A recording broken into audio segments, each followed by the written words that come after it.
Vender pastel pode dar muito dinheiro? Talvez alguns pasteleiros fiquem com raiva de mim por causa dos segredos que eu vou revelar neste vídeo, mas acho que vai valer a pena.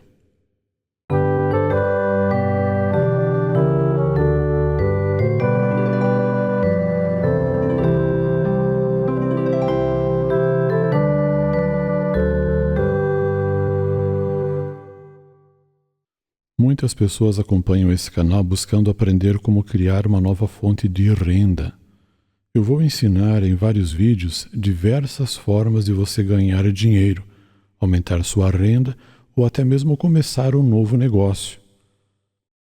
Seja como uma segunda fonte de renda ou uma alternativa para quem está desempregado ou precisa mudar de área, há muitas oportunidades por aí.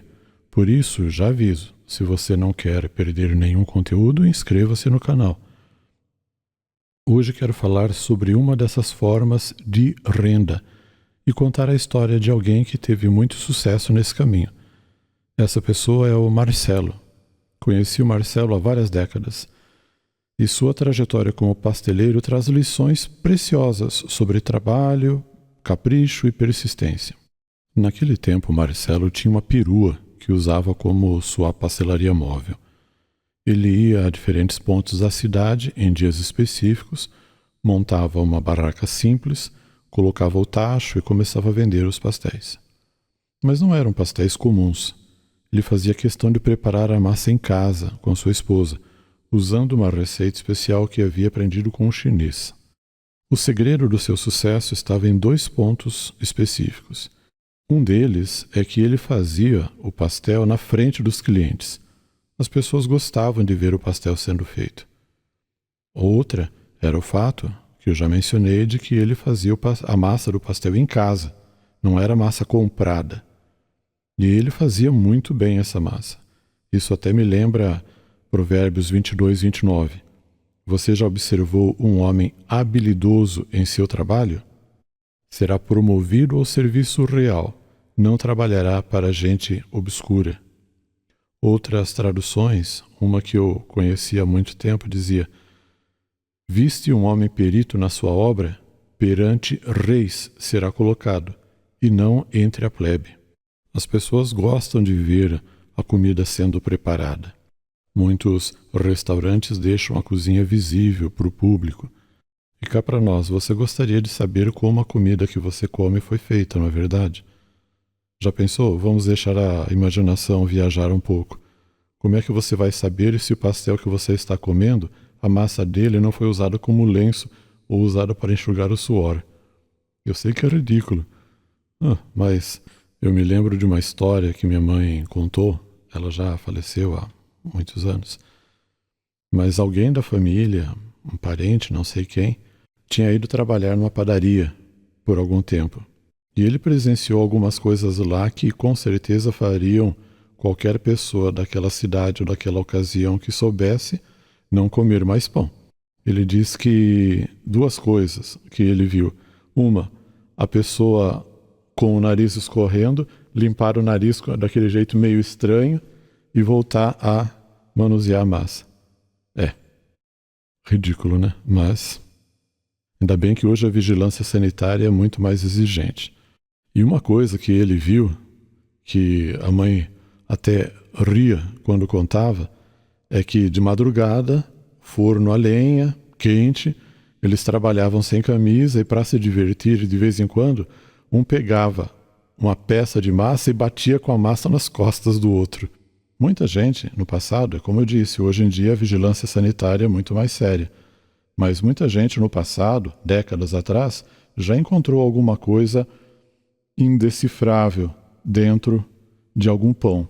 Pergunte para alguém da família que tenha uns 50 anos, 60 ou mais, para ver se isso não era verdade.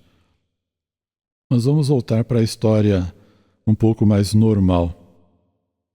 Então, ele sabia fazer um pastel muito caprichado.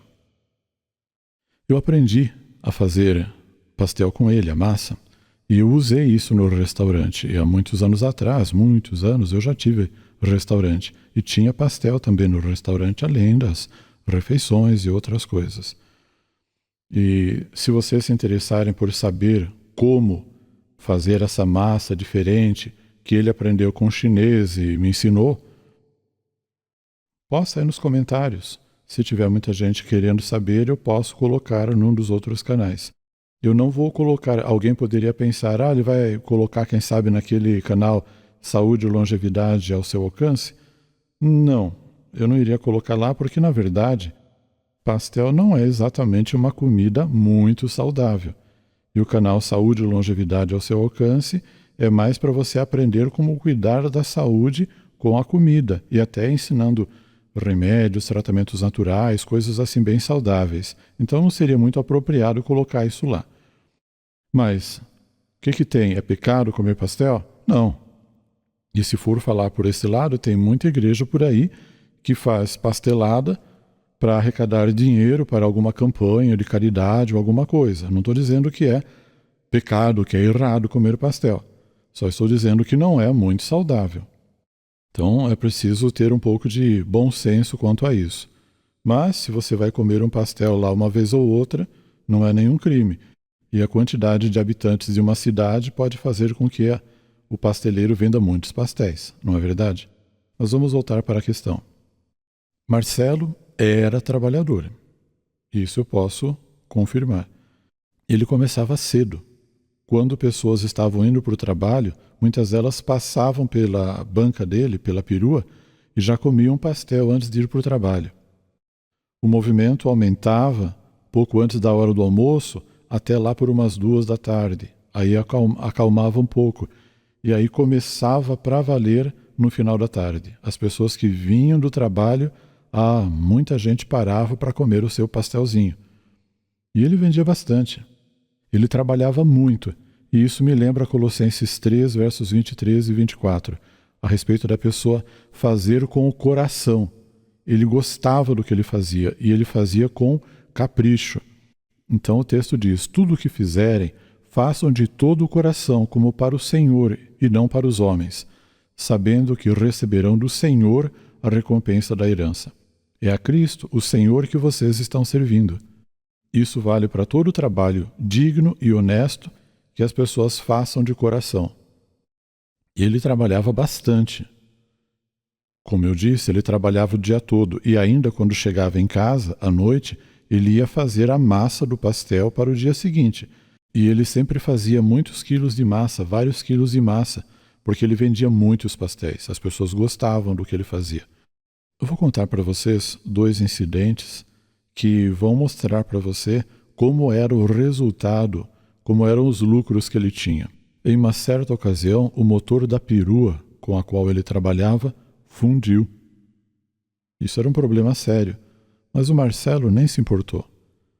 Ele chamou um guincho, a perua foi levada para uma oficina grande, e lá ele pediu para o mecânico trocar o motor por um provisório, trocaram no mesmo dia.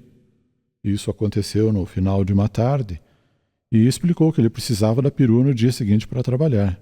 O mecânico falou, não, mas não precisa disso, em 3 dias eu consigo dar o motor pronto para você.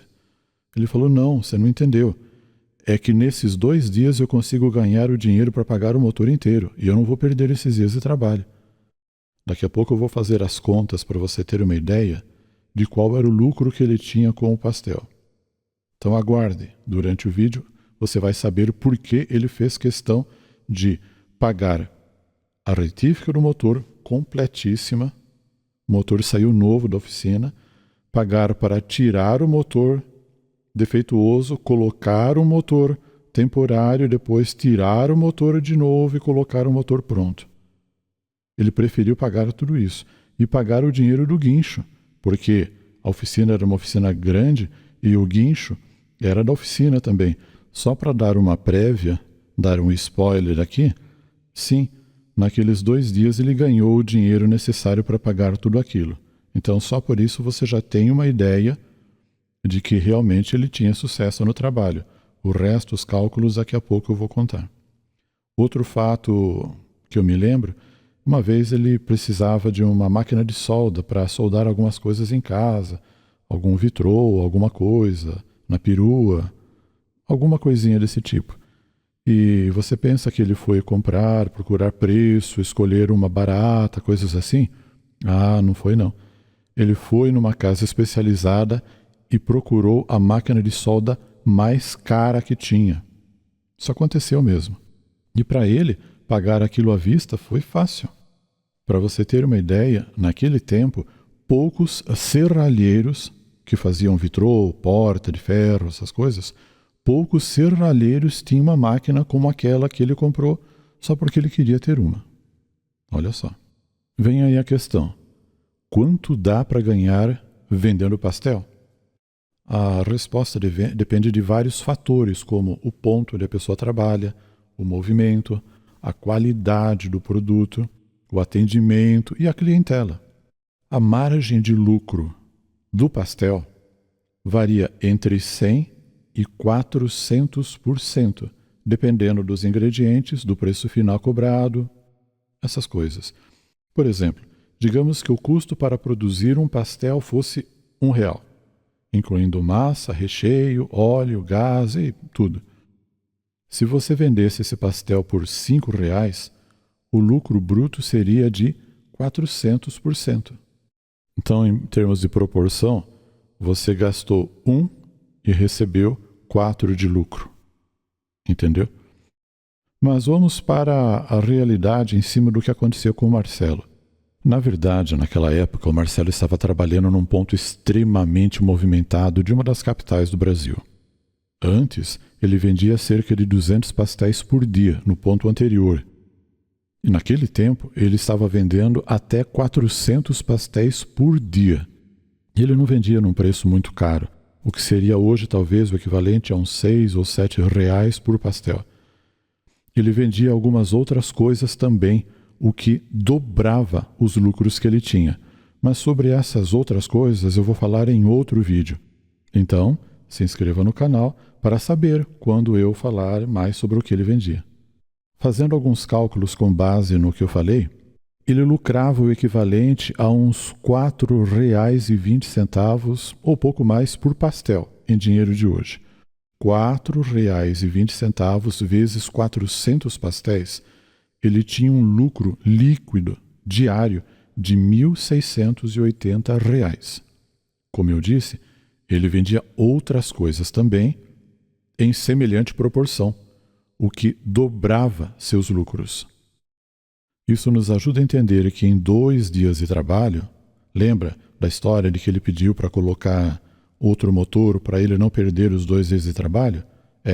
Em 2 dias de trabalho ele tinha um lucro líquido de por volta de R$ 6.700. Isso se ele realmente ganhasse apenas R$ 4,20 por pastel. Você entendeu, né? Porque ele preferiu tirar o motor da perua, colocar outro para não perder os 2 dias de trabalho. Mas não vá sair agora fazendo planos mirabolantes de se tornar pasteleiro, querendo ficar rico da noite para o dia. Eu estou apenas dando uma visão de até onde as coisas podem chegar. Depois de conhecer bem o ramo, saber fazer algo com qualidade, ter um ponto bem estabelecido, etc. Quanto a tudo o que é necessário para fazer um negócio dar certo, não dá para colocar tudo num só vídeo, mesmo que seja um assunto simples, porque existem outros fatores que precisam ser levados em conta. Se fosse tão simples assim, apenas decidir fazer o pastel e ficar rico, o mundo hoje estaria povoado por pasteleiros. E não é bem assim. No caso do Marcelo, naquele incidente, isso só foi possível porque ele sabia como aproveitar os horários de maior movimento, escolher o ponto onde trabalhava, preparar um produto com qualidade e por um preço que atraía os clientes. Se você chegar à conclusão de que trabalhar com pastel pode aumentar a sua renda, você precisa disso, ou está sem trabalho, não sei. Se você achar que precisa trabalhar com pastel, há 5 questões que você precisa considerar. Primeiro, escolha um bom ponto. Se você quer fazer coisa muito grande e você pode escolher um ponto, procure um ponto adequado. E isso vai ser preciso observar questões relativas à prefeitura. Depende do que você for fazer. Mesmo uma perua precisa de uma autorização. Ambulante também precisa de autorização. Há pessoas que aproveitam o portão de casa, colocam um local ali no portão de casa, começa com uma barraquinha, sem propaganda, sem nada, e vai começando, ganha um dinheirinho. Quem não tem nem onde colocar, coloca uma lona por cima, coloca a sua mesa, o tacho, começa simples. De repente a pessoa precisa numa emergência e começa do nada e de repente a coisa vai andando. E a partir daí ela vai aprimorando, melhorando, colocando mais coisas, consegue um ponto, procura o ponto com cuidado, escolhe e vai desenvolvendo. Mas a questão do ponto, para quem pretende fazer um negócio grande, um negócio movimentado, o ponto é importante. Locais com grande circulação de pessoas. Feiras, escolas, terminal de transporte, coisas assim. Qualidade, capricho na qualidade. Pastel feito com massa comprada não é o melhor que tem. Quem sabe fazer a massa em casa, do jeito que eu aprendi a fazer, acaba com a concorrência. Eu falo isso porque no restaurante que eu tinha, eu fazia a massa do pastel. E as pessoas vinham mesmo. Vinha gente para almoçar, jantar, e vinha gente comer o pastel. E quem fazia a massa naquele tempo era eu. Os clientes gostam, os clientes voltam e os clientes indicam para outras pessoas. De novo, se vocês querem aprender a fazer essa massa de pastel, se tiver gente realmente interessado, muitas pessoas que eu não vou fazer se tiver só uma pessoa pedindo, tá? Eu tenho bastante coisa para passar para vocês. Mas, se vocês quiserem mesmo, coloca nos comentários. Aí eu aviso aqui no canal e vou colocar no outro canal, onde eu ensino de tudo um pouco, cuidar da instalação elétrica, de tudo, tá? Mas se você quer aprender a fazer com o segredo chinês lá, eu posso ensinar. Coloca aí nos comentários que você quer saber que a gente dá um jeito. Variedade. Faça pastéis com recheios diferenciados, várias opções. E tem alguns que são muito diferentes. No restaurante que eu tinha, eu colocava até pastel de chocolate. Só que essa história fica lá para o caso das receitas de pastel, caso vocês queiram. Vamos para outra questão. Controle de custos, de gastos. Ingredientes de boa qualidade, comprados em lugar apropriado para ter preços competitivos. Isso tudo é importante para você melhorar as margens de lucro. E trabalhar nos horários certos. O Marcelo trabalhava o dia todo. Ele trabalhava muito, poderia ter ficado muito rico. Agora, eu conheci gente que chegava no ponto para trabalhar às 4 da tarde, começava realmente a trabalhar às 5, das 5 às 8 da noite. Tinha vendido tudo. Todo o material que tinha já tinha acabado. Vender pastel ainda é uma boa ideia? Olha, embora a concorrência tenha aumentado com o tempo, pastéis continuam sendo uma comida popular no Brasil.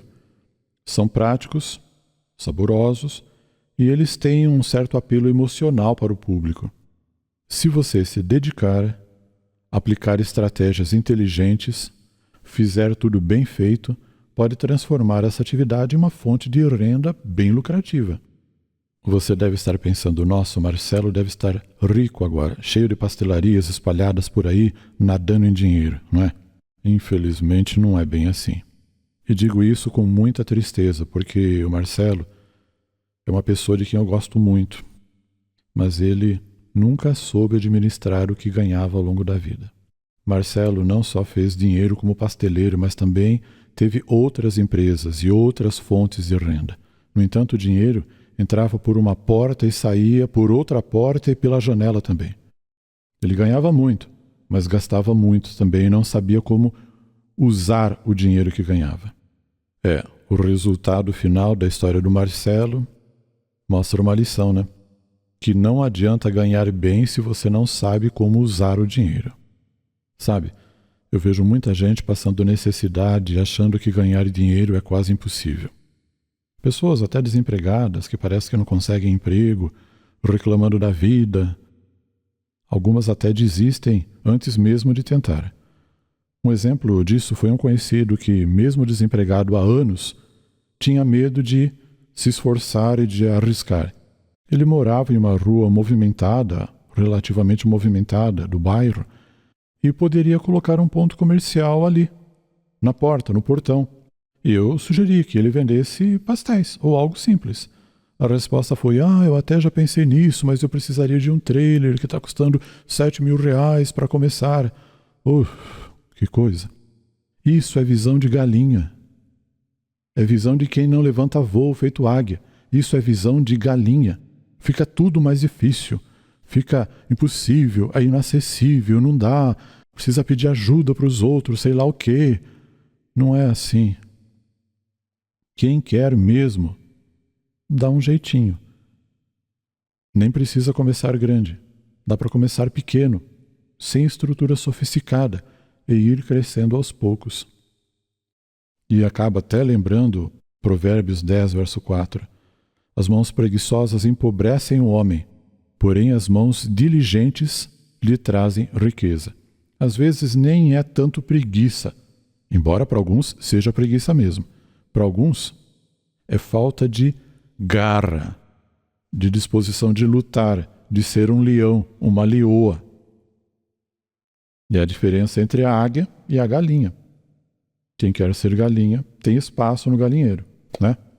Quer um exemplo interessante? Olha o Silvio Santos. Ele começou vendendo carteirinhas porta-documentos na rua. E enquanto ele ficava na esquina vendendo, o Leon, irmão mais novo dele, ficava vigiando para ver se a polícia aparecia, porque a venda ambulante desse jeito era proibida. E olha onde ele chegou. Minha dica é: se mexa, faça algo, torne as coisas mais fáceis e não mais difíceis, nem que seja simples no começo. Você é águia ou galinha? Pense nisso. Então, se você gostou do vídeo, quer encontrar mais possibilidades de uma renda alternativa nos outros vídeos, não se esquece. Se inscreve no canal, compartilha, deixa seu comentário, especialmente se você quer aprender aquela outra massa de pastel, e nos vemos no próximo vídeo. Até mais!